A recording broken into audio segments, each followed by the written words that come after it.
যেমন সাধারণত 6টি কারণে আপনার বিড়াল পালন করা উচিত।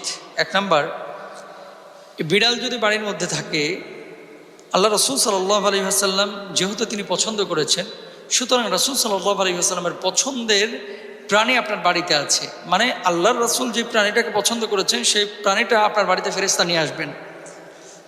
দ্বিতীয়ত, নবীজি সাল্লাল্লাহু আলাইহি ওয়াসাল্লাম যেহেতু পছন্দ করেছেন, আল্লাহর নবী যা পছন্দ করেছেন সেটা কিন্তু আল্লাহ পছন্দ করেন, তাহলে আপনাকেও সেটা পছন্দ করা উচিত। 3 নাম্বার, আল্লাহ রসুল সাল্লাল্লাহু আলাইহি ওয়াসাল্লাম ভালোবেসেছেন, তার মানে বিড়ালকে ভালোবাসা এটা সুন্নাহ। যদি আপনি বিড়াল ঘরের মধ্যে রাখেন, একটা সুন্নাহ পালন হবে।